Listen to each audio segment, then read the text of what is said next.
At dahil Chinese New Year nga at walang pasukan ng mga bata, nagdesisyon kami ng nanay na magpunta sa bukid. At kita-kita nyo naman na puro luntian ang inyong nakikita, diba kay gandang pagmasdan? At sa mga oras na ito ay nakikita nyo ang aking lola naglalakad patungo sa kanilang tahanan at kasama dyan yung aking nanay. So at pati naman ako na nagbibideo. At hindi naman halata na hinihingal ako dahil nga patarik itong nilalakaran namin patungo sa bahay ng aking lola.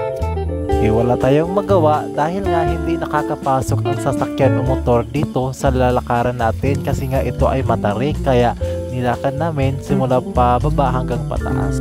At kita nyo naman ang aking lola ay may daradalang kahoy, kahit kakarampot na kahoy yan na nakita niya sa daan ay talagang kinuha niya para daw meron na siyang magagamit sa pagluluto.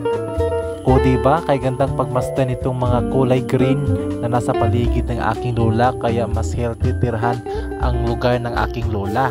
Nga sa palagian na pag-ulan dito sa amin dito sa Tanawan, Tubigon, Bohol ay kitang-kita nyo naman na masusukan na ang mga damo na nasa paligid ng tahanan ng aking lola. At sabi ng lola ko na kahit tatapasin niya daw ito ay talagang tumutubo pa rin kasi nga dahil sa maulan palagi dito sa amin. Sa puntong ito ay malapit na tayong makarating sa tahanan ng aking lola, no? So makikita nyo na ang kanyang tanim na saging dyan, kahit iilan lang ay mapapakinabangan pa rin. At hindi lang yan, may makikita rin kayo sa paligid ng mga tumutubo kahit saan ng mga gabi. Ayan nga't nakikipaglaro at nakikipagharutan pa sa akin itong si Butchokoy.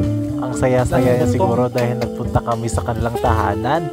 May nakikita na tayong niyog at may kay Mito pa. Sana sa pagbalik namin muli ay mahinog na. Sa puntong ito ay makikita nyo ang taniman ng kamote ng aking lola, diba? Oh, sobrang dami na nakuha na dyan. Kaya naman sa mga susunod ko na video ko na lang ipapakita yung iba at pati na rin ang bahay ng aking lola. Hanggang dito na lang, paalam!